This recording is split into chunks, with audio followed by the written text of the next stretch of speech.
Bubuksan na natin kung tunay. Yan. Tunay nga.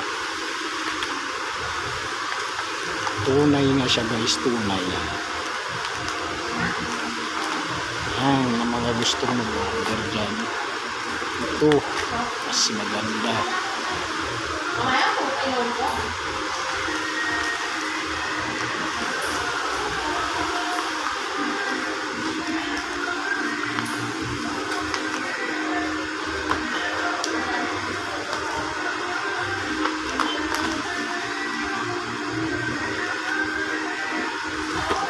Ang liit lang kaso ang liit.